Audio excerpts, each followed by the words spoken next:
Bismillahirrahmanirrahim. Assalamualaikum warahmatullahi wabarakatuh. Alhamdulillah, wassalatu wassalamu ala rasulillah, la nabiyya ba'dah. Tak jemu-jemunya kita mengucapkan syukur kepada Allah subhanahu wa ta'ala yang telah memberikan kepada kita Islam sebagai agama fitrah, agama yang sudah ada sejak zaman Nabi Adam alaihi salam, terus diperbaharui dengan datangnya para rasul silih berganti. Kenapa? Karena Allah menginginkan fitrah itu kembali suci. Shalawat dan salam kita sampaikan kepada Nabi Muhammad sallallahu alaihi wasallam, Rasul terakhir.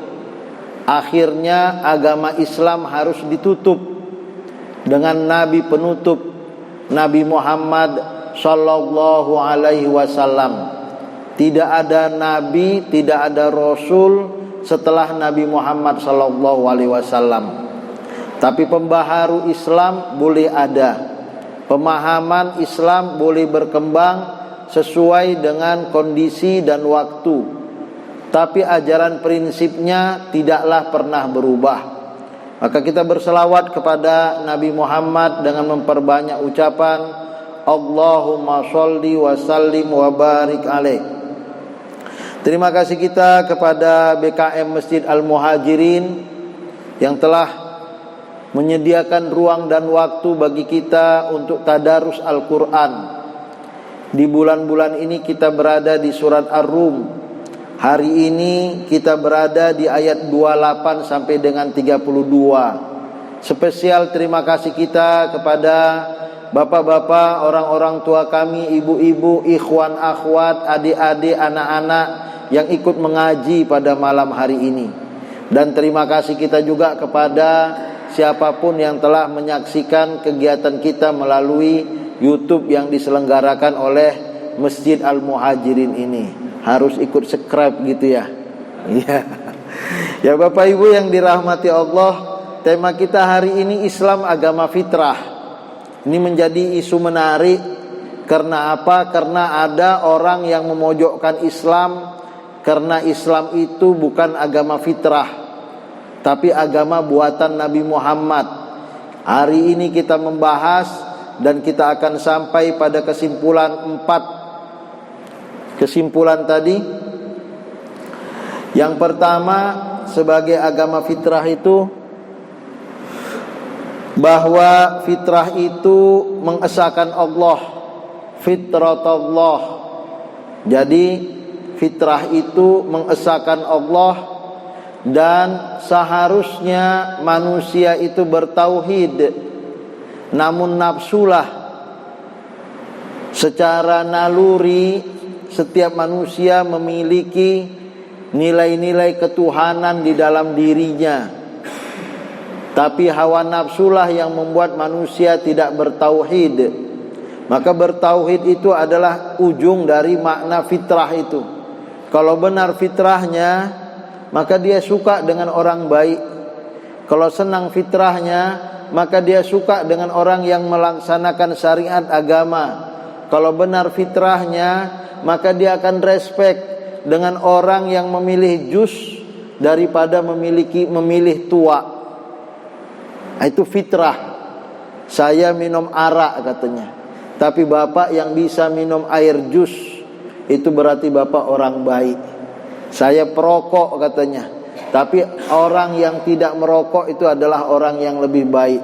Saya pecandu narkoba, tapi saya yakin orang yang tidak mengkonsumsi narkoba adalah orang baik. Inilah dia fitrah yang dimana agama hadir di situ. Luar biasanya firman Allah Subhanahu wa taala, fitrah itu dilakukan, diwujudkan dengan 4 hal. Supaya fitrah yang sudah ada mengkristal dan menjadi mutiara yang begitu bernilai, maka harus dekat dengan Allah. Karena terkadang jauh dari Allah, akhirnya mutiara itu menjadi harta yang tak bernilai. supaya fitrah bernilai dekat dengan Allah, takut atas murka Allah, takut atas nerakanya yang dikenal dengan takwa. Yang ketiga, sholat. Kenapa harus sholat? Ini bukti agama fitrah. 5 kali kita dicuci, 5 kali kita kembali kepada Allah dalam kondisi kotor, supaya lepas dari sholat kita kembali fitrah, kembali suci. Luar biasa ini. Tidak ada agama yang sehebat ini. Dan fitrah itu tidak melakukan kemusyrikan lah. Kenapa lebih banyak mereka yang kafir? Ego. Tahu dia Islam itu benar, tetapi sudahlah, gak enak kata orang, nanti gimana kalau aku masuk Islam. Ini ego. Untuk lebih jelasnya apa yang akan kita bahas, mari sama-sama kita membaca firman Allah Subhanahu wa taala. Kita mulakan dari ta'awuz. A'udzu billahi minasy syaithanir rajim. Bismillahirrahmanirrahim. Daraba lakum masalan min anfusikum hal lakum mimma malakat aymanukum min syuraka fima razaqnakum fa antum fihi sawa takhafunahum ka khifatikum anfusakum kadzalika nufassilul ayati liqaumin ya'qilun balittaba alladzina zalamu ahwa'ahum bighairi ilm faman yahdi man adallallah wa ma lahum min nasirin fa'akim wajhaka lid-dini hanifa fitratallahi allati fataran nasa 'alaiha la tabdila li khalqillah dzalika dinul qayyim walakinna aktsaran nasi la ya'lamun munibina ilaihi wattaquhu wa aqimus shalah wa la takunu minal musyrikin minal ladzina farraqu dinahum wa kanu syi'a kullu hizbin bima ladaihim farihun. Shadaqallahul azim. Kita mulakan dari ayat pertama. Ini biasa begini terus. Allah, belum berubah juga. Ya, darabalakum masalam min anfusikum. Darabalakum masalam min anfusikum, bagaimana memahami ketauhidan. Allah membuat perumpamaan bagi kalian dari diri kalian sendiri. Ketauhidan itu ada di dalam diri kita dan ada di dalam perilaku dan tindak tanduk kita.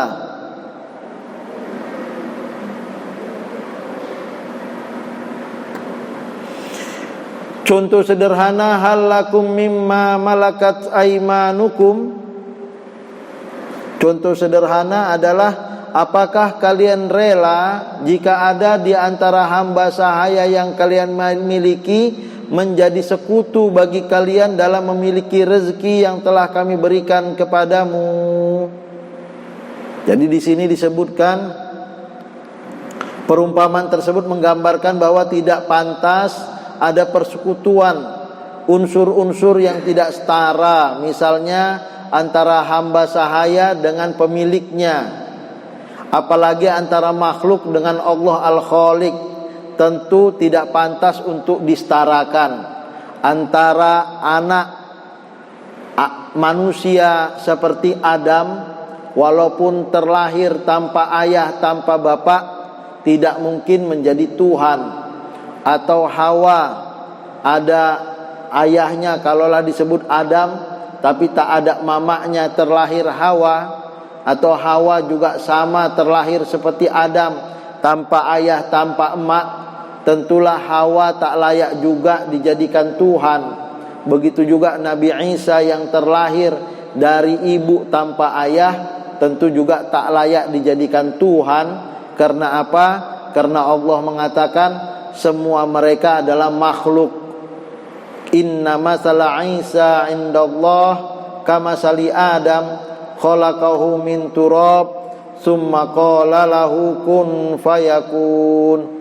Perumpamaan Adam dan Hawa, perumpamaan Isa sama dengan perumpamaan Adam. Dua-duanya tercipta dari tanah, dan Allah mengatakan jadi maka jadilah. Fima razaqnakum fa antum fihi sawa. Jadi begitulah, tak akan mungkin sama antara majikan dengan hamba sahaya. Boleh hamba sahaya mendekat kepada majikan, tapi tetap saja tak akan mungkin sama dalam berbagai sudut. Takhafuna ka khifatikum anfusakum. Lalu kamu takut kepada mereka sebagaimana kamu takut kepada sesamamu. Jadi artinya apa? Kita cemas bagaimana masa depan pembantu kita, hamba sahaya kita. Tentu saja kita lebih cemas kepada diri kita, anak, istri atau suami daripada orang-orang yang membantu kita. Ini dalam level manusia. Tetap saja pasti ada perbedaan.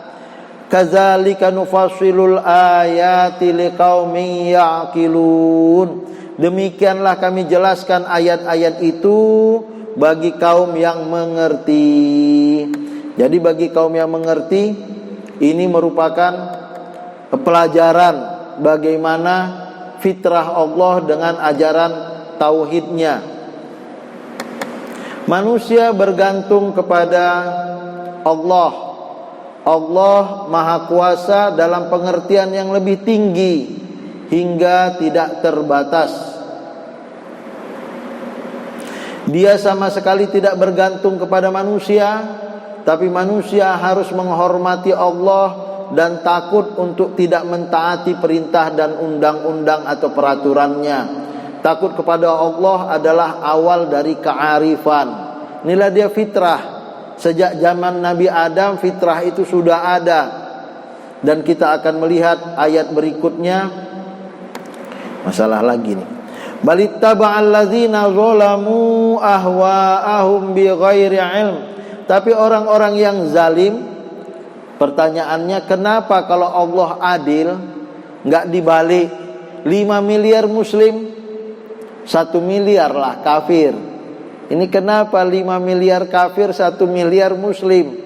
Maka Allah Subhanahu wa taala mengatakan kalau betul fitrahnya dia akan pilih Islam.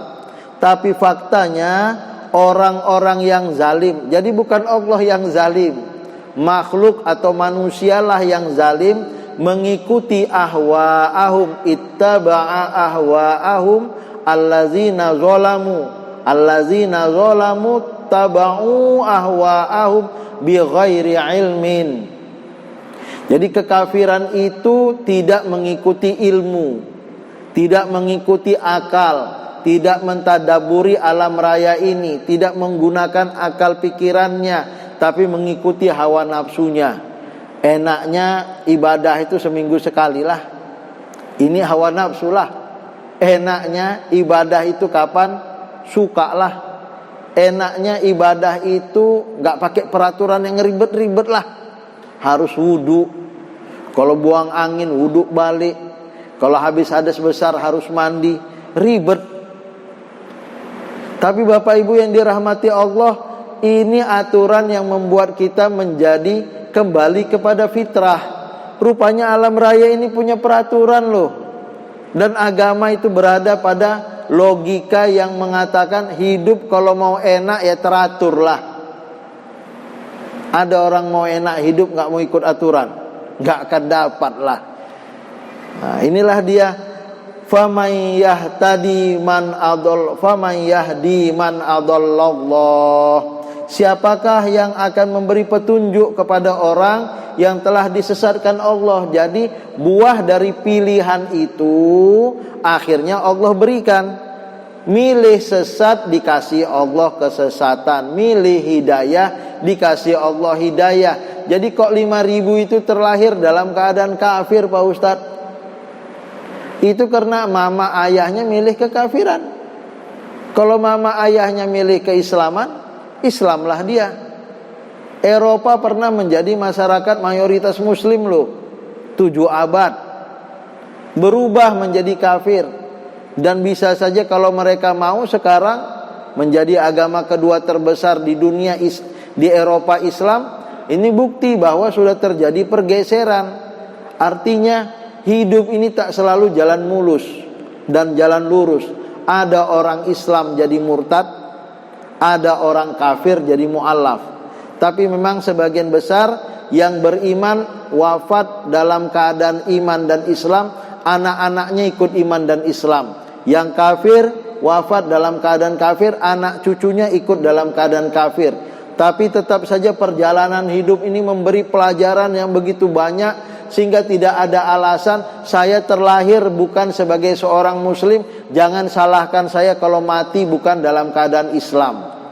Maka kata Allah, "Man yahdi man adallallah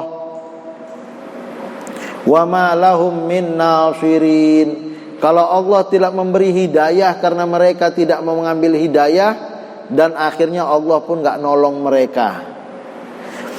Bapak Ibu yang dirahmati Allah, orang yang zalim ialah orang yang sengaja mengingkari bimbingan Allah. Jadi Allah telah beri hidayah. Dalam 1 detik, saya selalu mengatakan dalam tafsir inspirasi, ada triliunan hidayah Allah dalam 1 detik.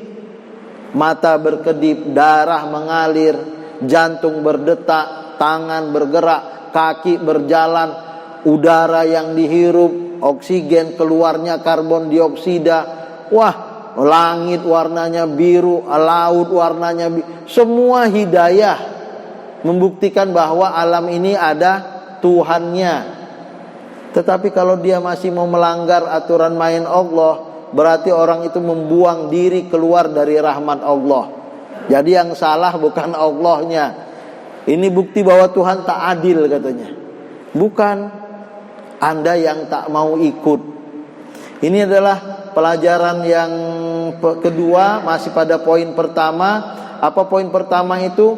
Suatu tamsil yang terdapat pada keadaan manusia tentang keesaan Allah dalam dirinya, dalam perilakunya, dan dalam otaknya.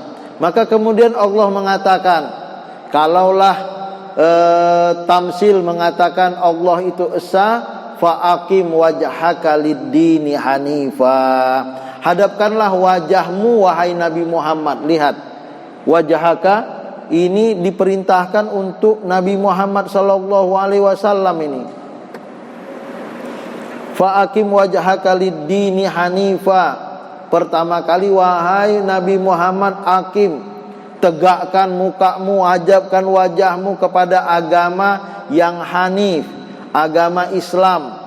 Fitratullah, bahwa agama Islam itu sesuai dengan fitrah ciptaan Allah, allati fataran nasa 'alaiha, disebabkan dia telah menciptakan manusia menurut fitrah naluri beragama tauhid itu.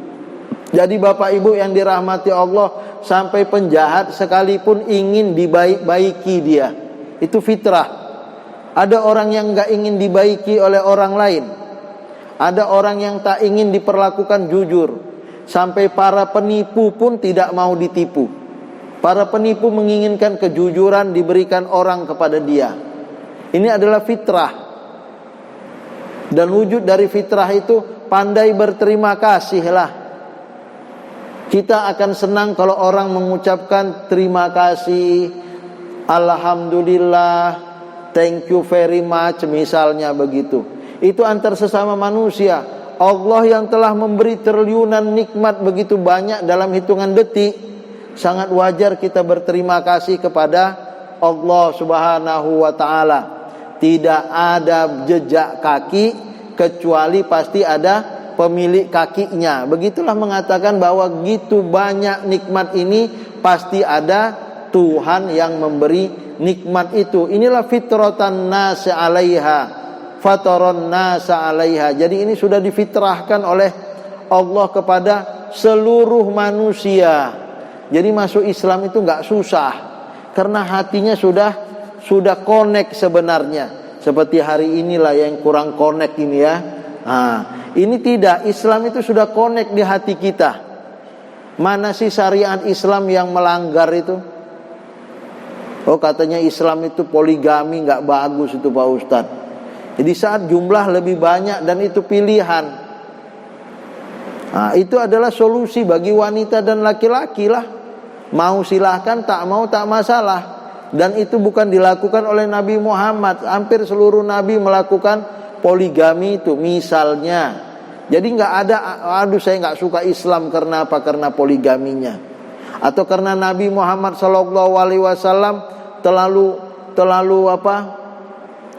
terlalu mencederai hak-hak wanita katanya.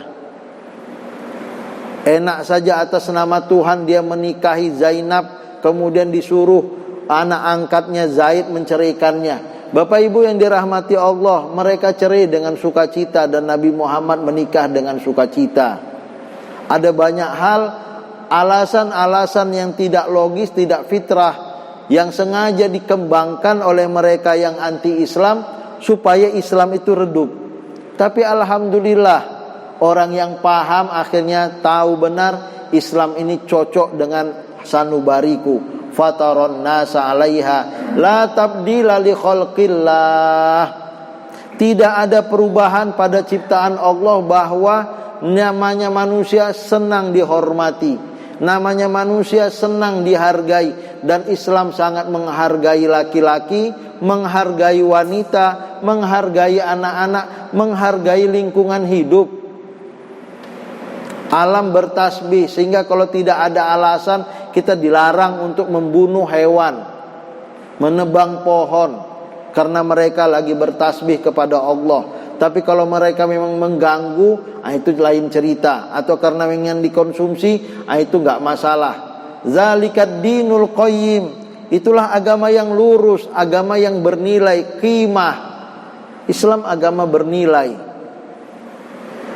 Walakin aksaron nasi la ya'lamun. Bapak Ibu yang dirahmati Allah, inilah alasan kenapa 5 miliar kafir, 1 miliar mukmin, karena kebanyakan manusia tidak mengetahui. Allah sudah close ayat ini, kebanyakan manusia tidak tahu. Ayat ini memang benar, faktanya begitu. Tapi apakah disalahkan Allah? Tentu saja tidak. Karena semua orang memiliki ikhtiar. Kalau kita jadi semut sudah pasti berimanlah kita. Kalau kita jadi kambing sudah pasti beriman kepada Allah. Secara musakhkhar, ditundukkan Allah untuk beriman. Matahari beriman, bulan bintang beriman, semua bertasbih memuji Allah Subhanahu wa taala. Manusialah yang diminta beriman secara ikhtiar. Mau monggo silahkan masuk Islam, tak mau monggo silahkan keluar dari Islam masuk kafir. Ini pilihan. Dan untuk klaster ini lebih banyak yang kafir daripada yang beriman. Untuk klaster ini. Tetapi itu tidak jadi alasan kalau saya akhirnya harus kafir, itu karena Allah yang takdirkan. Yang zalim itu Allah. Tidak. Agama Allah yang baku hanya satu, karena Allah itu satu. Maka kesimpulan kedua, manusia menurut fitrahnya beragama tauhid. Fitrahnya. Dan tauhid itu mudah, dan tauhid itu bernilai. Bapak Ibu yang dirahmati Allah, bagi para mu'allaf dan ingin supaya konsisten dalam Islam, atau kita yang sudah Islam supaya tidak menjadi murtad, Allah memberi solusinya pada ayat 31 yang kita kaji pada hari ini. Pertama, munibina ilaihi. Jadi bagaimana supaya kita termasuk tidak menjadi golongan mayoritas yang kafir tadi? Solusinya apa Pak Ustadz? Pertama kali kembali bertobat kepada Allah, kembali kepada Allah, munib. Ana bayunibu, dekatkan diri kepada Allah, merengeklah, mintalah supaya tetap istiqomah di jalan Allah, nikmati ibadah itu. Jadi ibadah itu adalah sumber kebahagiaan. Ada orang Malaysia sedikit-dikit ke masjid, sedikit-dikit ibadah.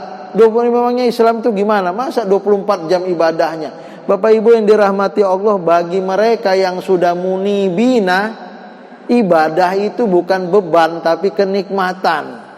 Ibadah itu kebahagiaan. Munibina ilaihi. Jadi dia senang dekat dengan Allah. Sebagaimana anak kecil dekat dengan mamaknya, yang penting ada mamak lah. Ayah nggak ada nggak apa-apa, yang penting ada mama. Gitu misalnya. Atau yang penting ada ayah, mama nggak ada nggak apa-apa. Tergantung kepada siapa dia mau dekat. Munibina ilaihi, maka dekatkan diri kepada Allah Subhanahu wa taala. Karena apa? Terkadang banyak ide dari luar sana yang membuat akhirnya orang beriman bisa murtad. Yang kedua, wattaqu, bertakwa kepada Allah Subhanahu wa taala. Takut pada murkanya, takut pada nerakanya. Tidak saja takut neraka di akhirat. Kalau Allah sudah murka, fasilitas yang ada jadi bencana loh. Kalau Allah sudah murka, jangan kita berpikir tambah makmur aku, tambah jauh dari Allah, nampaknya tambah enak. Tidak. Ini kutukan yang paling menyedihkan ini. Kita bertambah makmur secara finansial, tapi tambah jauh secara hati rohani dengan Allah Subhanahu wa taala. Itu berarti ada makanan yang gak beres dalam tubuh kita, sehingga dengar Al-Quran, nggak usah ngaji-ngaji lah kau di sini. Muak kali aku dengarnya itu. Sholat, alah kau suruh sholat aja kau sendiri sana. Ini sudah berarti nabata min haram lah ini. Badan dia ini sudah ada yang tumbuh dari haram. Ini sudah tak takut Allah lagi. Dia sangka enak. Padahal ini siksaan Allah. Jadi ini Allah sudah murka, dikasihnya, tapi itu berapa persen lah, 0,00001% lah. Wa aqimus sholah. Ini dia. Hubungan makhluk dengan kholiknya dibangun begitu harmonis dan intens dalam wujud sholat. Tidak ada agama lain seperti ini. Tidak ada. Dan luar biasa, inna sholata tanha anil fahsya'i wal munkar. Kita mencegah malapetaka musibah itu dengan cara mencegah perbuatan keji dan mungkar. Itu adalah pintu gerbang dari segala musibah. Kita sudah menutupnya melalui sholat. Ya, wala takunu minal musyrikin. Yang keempat, jangan musyrik. Fitrah Allah itu tauhid, bahasa lain tari tauhid, jangan musyrik. Apa sih maksud musyrik Pak Ustadz? Tidak menyembah berhala lah, tidak menyembah Lata Uzza. Bagaimana kalau orang akhirnya menjadikan dunia tujuan hidupnya? Itu boleh jadi bagian dari kemusyrikan modern lah ya. Tapi selama dia sholat masih oke lah. Ini artinya dia Islam, tapi sudah belas nggak ada lagi yang dilakukannya kecuali dunia. Sholat lupa, puasa enggak bulan Ramadan, kemudian haji tidak mau, zakat, infak, sedekah tidak dilaksanakan, syahadat juga enggak. Ini boleh jadi sudah menjadikan tujuan hidup dia adalah dunia. Apakah ini bisa disebutkan dengan musyrik? Tentu saja belum lah ya. Belum. Karena dia tidak menyekutukan Allah dengan makhluk atau dengan Tuhan selainnya. Tapi ini arah menuju kekafiran. Jadi jangan musyrik, karena ketika kamu sudah menyampingkan Allah dan mendahulukan yang lain, takutnya nantinya kamu akhirnya lepas dari Allah dan kejar yang lain itu. Maka Allah menutup pintu gerbang jauhnya dia dari Islam dengan jangan menyekutukan Allah dengan apapun. Bertobat bukan berarti menyesali perbuatan salah, lalu bersedih hati dan putus asa. Bukan itu saja makna taubat. Jadi kita mengaku salah, an-nadam, putus asa, kemudian ya udahlah saya sudah salah, enggak begitu. Tapi taubat adalah meninggalkan penyakit untuk hidup sehat. Lihat, Islam itu hidup sehat. Meninggalkan kesedihan untuk hidup bahagia, meninggalkan ketidakjujuran untuk berada di garis lurus dan jalan lurus itu. Itulah taubat. Meninggalkan yang buruk, ambil yang baik. Kata orang, tinggalkan dunia hitam, masuk ke dunia putih. Bukan ubanan katanya ya. Ya. Maka kesimpulan ketiga, 4 hal yang menghidupkan fitrah tauhid: munib, takwa, sholat, jangan musyrik. Tauhid adalah benteng. Tauhid adalah benteng Allah yang terbesar. Barang siapa yang memasukinya maka dia aman. Terakhir dari pertemuan kita, minallazina farraqu dinahum, yaitu orang-orang yang memecah belah agama mereka. Siapa ini? Jangan musyrik, karena orang musyrik itu adalah pintu pertama tadi ya. Tauhid benteng pertama. Jadi musyrik itu pintu pertama, jadi orang tinggalkan Islam. Pertama kali masih 100% Allah.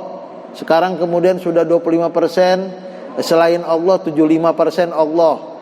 50-50 Allah dan bukan Allah. Akhirnya Allah 25%, selain Allah 75%. Terakhir udah, assalamualaikum Allah, aku sudah tak mau lagi bersamamu. Inilah dia, minallazina farraqu dinahum, orang-orang yang memecah belah agama mereka. Artinya apa? Meninggalkan agama mereka. Kalau kita mengatakan alhamdulillah ala ni'matil Islam wal iman, orang yang murtad itu mengatakan alhamdulillah ala ni'mati tarkil Islam wal iman. Kita mengucapkan segala puji bagi Allah atas segala nikmat iman dan Islam.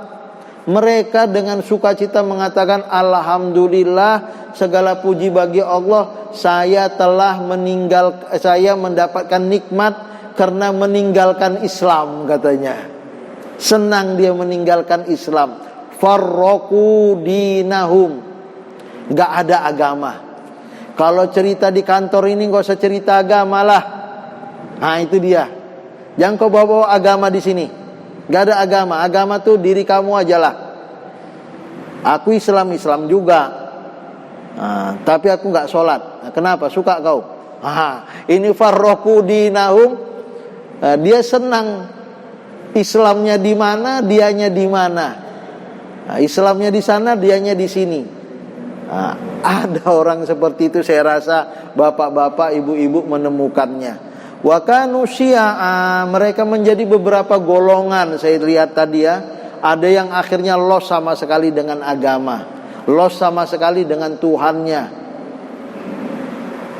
Kullu hizbim bima ladaihim farihun, setiap golongan merasa bangga dengan apa yang ada pada golongan mereka. Ya sudahlah, Allah pun gak maksa loh. Mau kayak gitu ya sudah. Nabi Muhammad pun tak boleh memaksa, dan Allah melarang Nabi Muhammad untuk memaksa. Fadzakir innama anta muzakir lasta alaihim bimusaytir. Kamu ingatkan, tugasmu mengingatkan, karena kamu adalah pengingat. Kamu gak bisa maksa orang. Lasta alaihim bimusaytir, gak bisa kuatur-atur orang. Kalau hatinya gak mau, dipaksa pun gak bisa. Anak Nabi Nuh gak mau, ya udah wes ben, mau kayak mana lagi. Istri Nabi Nuh gak mau, ya udah mati kafir, mau kayak mana lagi. Kemudian Abu Lahab, paman Nabi Muhammad, gak mau, ya udah. Istri Nabi Lut gak mau, tapi istri Fir'aun mau, walaupun Fir'aunnya tak mau. Inilah dia kullu hizbim bima ladaihim farihun. Akan kita temukan orang yang bangga dengan agamanya. Yang paling benar agama kami lah, monggo silahkan. Yang paling benar aku ini Islam tapi gak mengamalkan syariat Islam, monggo silahkan. Gak usah dipaksa Bapak. Allah aja gak maksa, Nabi gak maksa, kita gak usah maksa. Yang penting jangan sampai kita ikut-ikutan dia pula. Itu yang paling penting ya. Maka meninggalkan agama tauhid dan menganut berbagai kepercayaan menurut keinginan mereka adalah kebanggaan yang tidak pada tempatnya. Tapi mereka bangga loh. Ya sudahlah, yang penting Bapak Ibu jangan kecil hati dan jangan bersedih. Yang penting itu. Toh yang masuk surga Bapak, yang masuk surga Ibu. Kalau orang itu mau ngikuti Islam, yang masuk surga dia loh. Kalau mereka nggak mau, yang masuk neraka juga dia. Bertengkar, berdebat sampai tegang-tegang orang leher, jangan. Wajadilhum billati hiya ahsan. Terkadang kita sangingkan ngebetnya sampai tegang-tegang leher. Debat antar agama itu sampai begitu. Tapi seharusnya tidak boleh. Agama kita mengatakan kalau berdiskusi, berdialoglah dengan baik. Egosentris yang keempat, menutup fitrah tauhid dalam sanubari. Jadi sini ada fitrah, ya apapun namanya, God sport, apalah itu, tapi fitrah manusia itu adalah Islam. Sebagaimana Nabi Muhammad bersabda, kullu mauludin yuladu alal fitrah. Setiap yang lahir terlahir dalam fitrah Islam. Fa abawahu yumajjisani, ayah maknya lah yang membuat dia menjadi majusi, wa yuhawidani, menjadi agama Yahudi, wa yunasirani, atau menjadi agama Nasrani. 3 agama disebutkan bahwa fitrah itu berarti agama Islam yang diridhoi oleh Allah Subhanahu wa taala. Kita harus berkali-kali mengatakan Islam bukan agama dibawa Nabi Muhammad semata, tapi Islam adalah agama yang telah dibawa sejak zaman Nabi Adam dan disempurnakan oleh Nabi Muhammad sallallahu alaihi wasallam. Dengan demikian kita sampai kepada kesimpulan, Islam agama fitrah, suatu tamsil yang pertama yang terdapat pada keadaan manusia tentang keesaan Allah. Hanya karena hawa nafsulah manusia akhirnya memilih kemusyrikan. Yang kedua, manusia secara fitrahnya beragama Islam, atau lebih jelasnya beragama tauhid. Jadi ini sudah ada sejak zaman Nabi Adam. Islam itu tauhid. 4 hal yang menghidupkan fitrah tauhid: munib, takwa, sholat, tidak musyrik. Dan yang terakhir, kesimpulannya, egosentris, merasa paling benar. Jadi Pak Ustadz, boleh nggak kita merasa paling benar? Islam paling benar, kita harus merasa paling benar itu. Tetapi selain Islam dia merasa paling benar tanpa perenungan, tanpa pemikiran, salahlah.